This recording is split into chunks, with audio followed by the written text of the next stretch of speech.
resolution offer Israeli?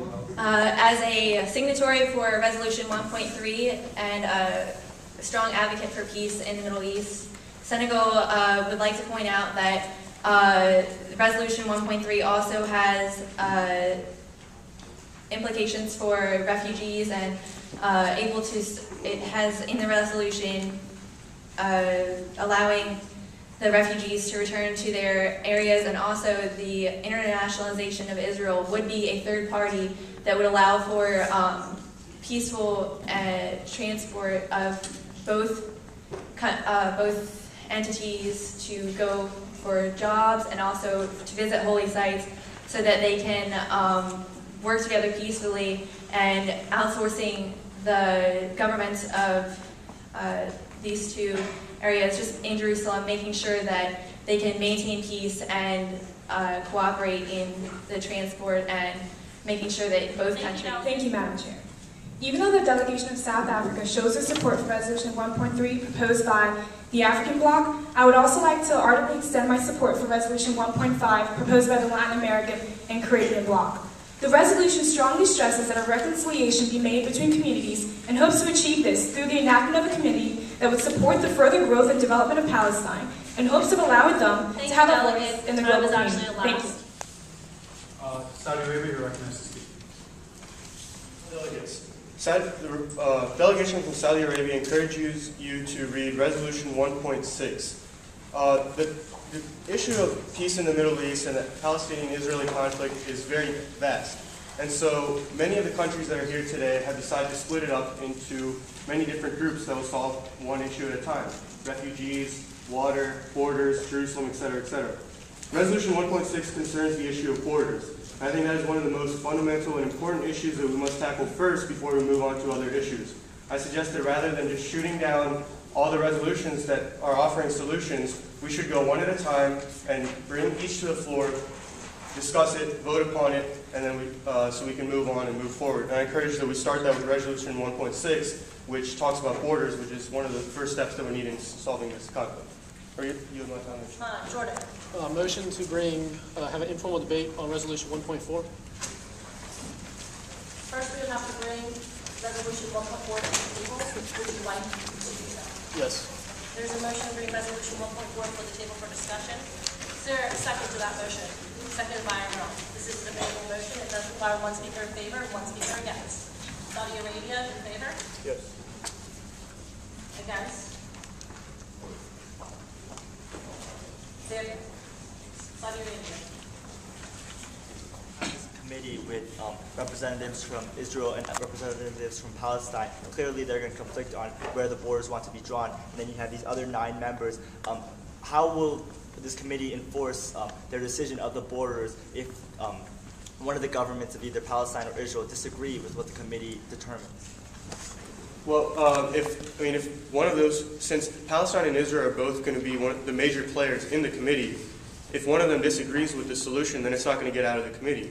You know what I'm saying? If Palestine opposes what Israel says, and if they don't agree upon it, then it's not going to get out of the committee. So it's not like Israel or Palestine, one of them is going to agree on something, get all the 9 members to sign it, and the other countries still going to be there and be able to oppose it. It's not going to get out of the committee, and it won't be enforced. So the solution being in a committee, it will be one that appeals to both sides of the conflict. The establishment of this committee is simply to bring the two parties together, which is not occurring at this time. By bringing the committee, we can at least promise the possibility of a solution to be hammered out by both of these different parties. At the current time, there is no discussions at the moment to address any of these issues. Thank you, delegates. Are there any points or motions on the floor? Lock your raise your hand up or down. Thank you.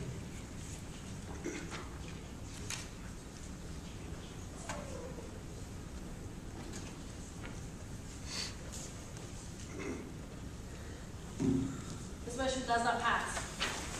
Are there any points or motions on the floor? Well, like I said before, the budget is an issue because if we have one committee that's establishing just borders, then you're going to have to pay them. If we have one committee that helps all the issues, like Resolution 1.3, then you'll be able to save.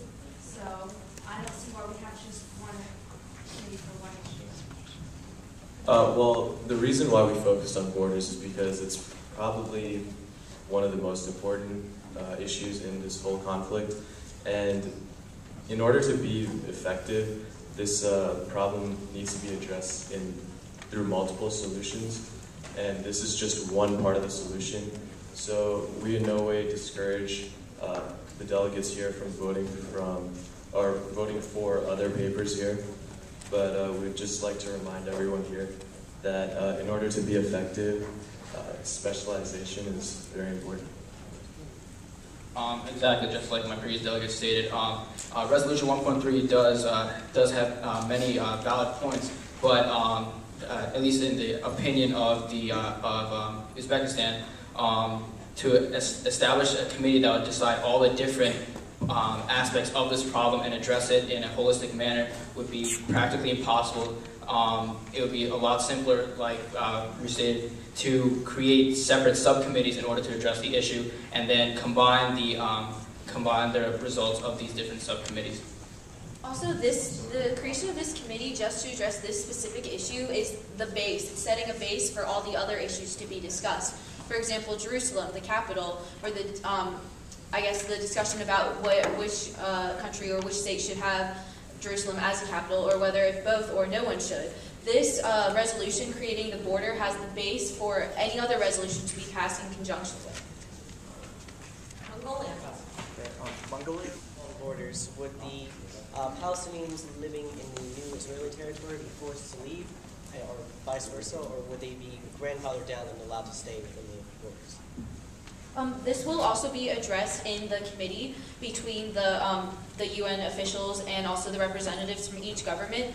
The details are up to each country's national sovereignty, as of course the UN right now cannot specifically denotate every single detail of whether citizens of one country are allowed to stay or not, but we believe that in this international committee, many of these issues will be addressed directly. Please raise your placards.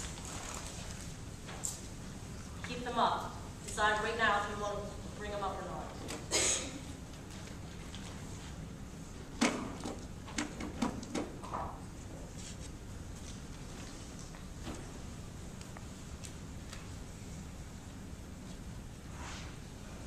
Germany, are you up or down?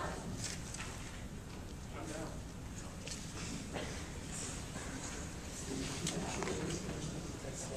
This motion does not pass. I'd like to know where the sponsors of this paper plan on getting the funds to create this unnecessary committee. The funds to create an well, first of all, it's not exactly a committee that would need so many funds, as in it would be from the UN funds. Also, it's a committee of government officials who will, it's more of a peacekeeping committee that would redraw lines and borders for the benefit of all the countries who apply. Point out that the topic is peace in the Middle East, and yet Resolution 1.6 fails to include conflicts that are in the Middle East, such as the Ethiopian Eritrean conflict. Why is there no solution for other topics, other conflicts in the Middle East? Well, like we stated earlier, the topic of peace in the Middle East is a huge topic. If it wasn't, there wouldn't be so much war and bloodshed going on now. And so what we did at the start of this assembly was we split it up into many subcommittees. That's why we have so many resolutions here. Most of them concern different things. They're not all repeats of each other.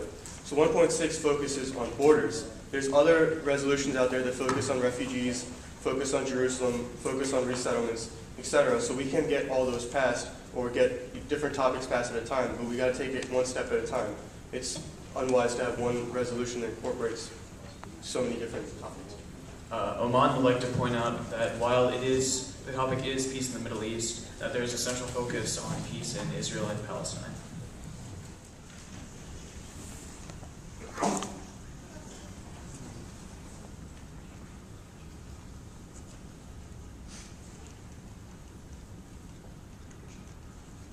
This motion does pass. Resolution 1.6